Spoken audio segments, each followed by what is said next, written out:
Truly amazing. So it's like God is God is amazing. It's amazing. You know, now it's like we are closing the school again. We are going home, Yeah. and after now God now building the structures, and there's something you want to reach in the hearts of people. Yeah. And now we are home, and I remember it was on a Thursday that now we are back home. Okay. And now the week is ending. Now on Sunday, the Lord came again to visit me. Okay. Now you're at home. I'm now at home. But the way I came at home, I was still depressed because of the issues of my grades. You're not improving, you're not trying your best. I'm not getting the grades of my own desire. So it's like I'm completely depressed, I'm completely disturbed. Will I be able to make it? Because it was like my only hope, that it was the only way for me in my life. It was like it was the only way that could take me to the university. I go to the university, passing well, go to university and Get a good job and probably help your family. Yeah, exactly. That's where your focus was. That was my mind. That was your way of helping yourself. Exactly. That was my way of helping myself. But I think that was not how God was thinking about. And that's not how what said. Yeah, I think that is not how God saw me. He saw me differently. And I remember the Lord visited me in the vision. And this one was like God is taking my eyes from what I see. And what you know about yourself. And what I know about myself. And he want to put me what he want to see. It's like he's changing your perspective to see what he sees in you, who you are. Exactly. The moment I used to see myself, I used to just sink. Thinking about myself, how will I perform? How will I do better? Depression after depression, frustration after frustration. So it means when we put our eyes on ourselves, we sink. When we put our eyes on God, we rise. There's a scenario of Peter. Is like Christ is telling him, come. It's like walk on water. In the time Christ was walking on water, and like they were shocked. So when Peter is walking, and it's like walking a little bit, he moved his eyes from Christ. From Christ to himself. And he was like worried, and he sank. And I think that was the scenario. The moment I removed and I tilted my eyes from God, I was sinking and sinking every single time. Depression after depression, frustration after frustration. And that was now the life that I was in. Then I think in this life journey, that's the intention of God is that we keep our eyes on Him. On Him. But men don't know that. We keep our eyes on God. We don't know that. We are really chasing life.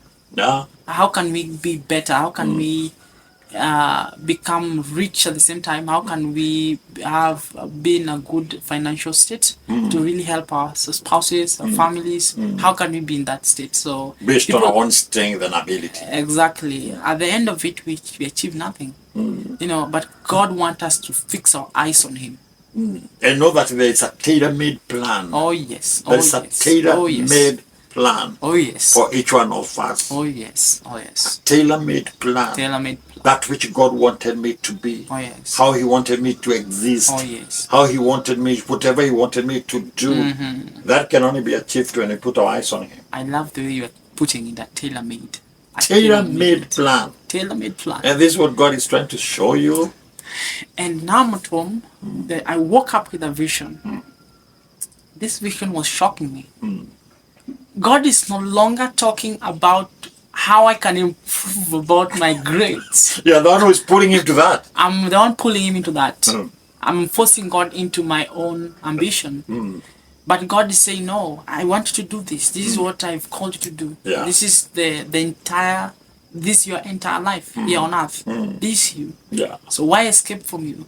And so God was bringing me back to me, to myself. Yeah. Come back to your senses. It's who you are. This is who you are. Why don't permit those little things. And that, I think those little things are the one that brings our perspective and say, I'm a child. There's not I'm a child. I'm a child. Our perspective just makes us childish. And it's like, hey, we cannot do it. And when God brought me back into His perspective, I was now able to understand what God is up to. So God showed me a vision.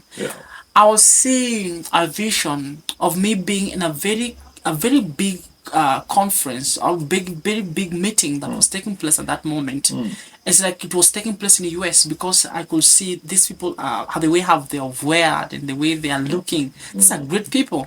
They're great You people. are aware you were in the US. I was aware that I was in the US, and there's some of the things that were being launched at the same time. There's some of the things that were being presented at the same time. Your achievement, you present it. Yes. What you have done, you achieve. You present it, and so it was really, really powerful.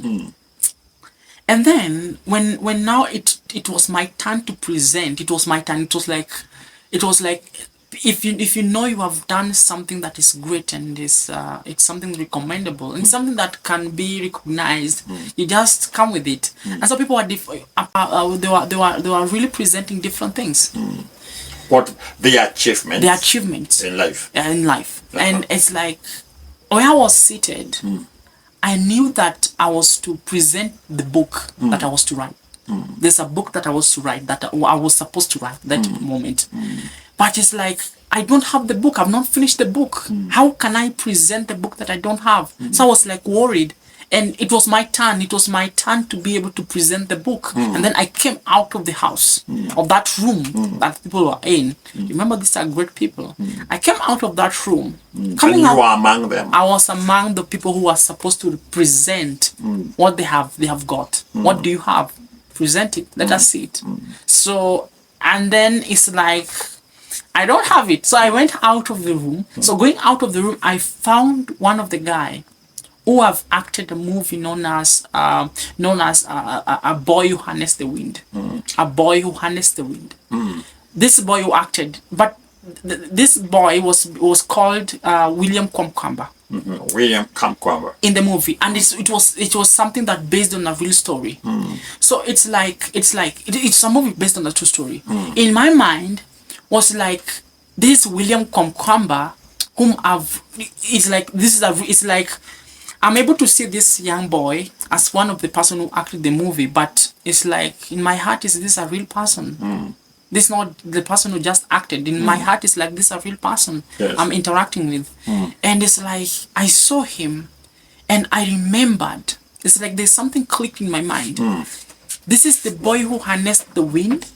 It's like this is the boy who in those days, which was very tough in their days, like it was like famine was striking the land, and it's like the people could not get food, and so the only source of income in their family during those days was farming or agriculture. That was the only source of income in their days. And so this boy saw that, hey, I have to rescue my family. My family is like they were also in terms of financially they were not that good. So even school was very hard for him to attend. And it's like, hey, it's very hard. So he wanted to come up with something great that can save the family. So I remember one of the head teacher allowed him to come in the school, but to allow him just to study in the library. And I think he bumped one of the book that was really talking a lot about engineering and whatever, physics, things dealing with physics. And it's like he studied this book until he mastered those things. And he was now trying to come up with something new, something that have never been seen before. And he came up and invented a windmill. Whereby he invented a windmill. Exactly. And I'm telling you, the moment he invented it, it really helped the community. Not only the home, the entire community was helped by that thing, that invention. So I came out of that room, and it's like he had already presented his own. I was the only one remaining. Oh my goodness. So I came out, and it's like, I'm talking now to him, and we are conversing, and it's like, you have done his part. And then I woke up. So now I'm coming to my father to explain to him what I've seen. I've not done the mission. I've not done what God had said. You have nothing to present. The time for presenting has come. And you have not finished I've not finished it. And it's like, hey, when I explained this vision to my dad before we went to the church, he told me, Joel, you don't know what you have seen. It's so huge. It's something beyond you. Something so huge. And the more he was talking about this thing, is the moment I came to realize, hey, I am, it's like I am. There's something is telling me I am the cucumber of the young people today. I am the cucumber of today. It's like this guy have invented such a great thing to help the entire community, to support the entire community. And it's like it was so great. And as I saw myself as the cucumber of the day. With something that can change your generation. Change the generation. And it was to change the generation. Yeah. And I was really touched by what God was showing me. And how my dad was explaining to me the vision. You're able to see yourself. To see myself. And I'm telling you the fact. It became one of the things that was now being discussed in the house. Being discussed in the house. Yeah, so it became the discussion of the day. Became the discussion of the day. And it's like it was beautiful. The way God turned in my life. And it's like God was now. And when God spoke to you like that, yeah. Did you understand the project that He wanted you to finish? Did you understand what He was talking about? Yeah. Because we had now started even writing the book. It's like the book started. It's like the book started. It's like when my dad told me it is time. Back then, when you went to the principal's office, exactly, you started writing. I started writing, and so God was now emphasizing on that book and how also God also revealed to my father about writing a book. And it's like one of the books that will always impact people. It will have small chapters in it that will impact people. It's also about my life. So I started documenting things that happened to me, even in the past, so that we can be able to compile them down. So by this time you are writing a book. I'm writing a book. And it's like God is saying that the time to present it has come and this guy is not ready. And it's like, the more I was being depressed in terms of academic, it really tilted me not to continue with that which God wanted. Oh my God! You can see my grades and how it's like my ambition and my dreams are really colliding with what God wants. Yeah. God wanted you to write the book. Write the book. I'm here struggling with this. And it's like I'm being depressed at the same time. And I'm now not writing. I'm now stagnant. I'm not now moving on. And so that is the moment God came in. It's like He's also sensitizing the entire family. Now that thing became the discussion of the day. Okay. The discussion of the day. The book. And so we started discussing about the book. Even after church, we just discussing about the book. We discussed about that book. It's still on Sunday. We are discussing about this book. And we talked about this book in a very serious manner. It was never like that. The way the whole family was changed. It was changed. It's like it was never like that before. Because God has come and spoke about His heart. And it's like everybody was on board. My dad was like, how can we call this book? The first place that we decided was like, hey, we have to call Joel Austeene. And it's like, he said, oh my son, we really have to write this book. It is time. I really have to support you. Let us bring these things together. That's right. It is time. Finish it. We have to finish it. And it became like, yeah, it is a moment. It's a day. And when we were discussing and talking about this thing, when people discuss about something, there is a lot that God reveals. Yeah, a lot of synergies created in the spirit. A lot of things. So and the revelations come. I remember my mom Phoebe was washing utensils in the kitchen. And as we are here trying to discuss and figure out the name of the book, it's like what called the book. We thought about that book. Oh my goodness, we thought about that book, the name that it would be called. We really struggled, and we really struggled. My dad is saying, "Let us call it Joel Austeene book story. Let us call it." Oh my goodness! And I think when Mom was listening to our discussion. I think the Lord found him in the kitchen. She was right in the kitchen, washing dishes. But listening to what these men are struggling with. She was like quiet in the kitchen, but there's something, she's hearing the interaction. And she just said one word that changed the whole room around. Just one day, God is mentioning the name of the book, just one day. And she said, why can't we call the book An Encounter with the Grace? The moment my dad had an encounter with the grace, he said, that is the book. My goodness. An encounter with the grace. And we asked her, why do you say or suggest an encounter with the grace? And she explained to us Let me tell you something, my husband. All these things that you have been talking about, you have been just hearing, you're just mentioning about grace, grace. It is all about grace. When we look the life of Joel Austeene up to where he is, it's about grace. Even how he is studying today is about grace. This young man have encountered the grace of God. He encountered the grace of God. He have been encountering is continuing encountering the grace of God.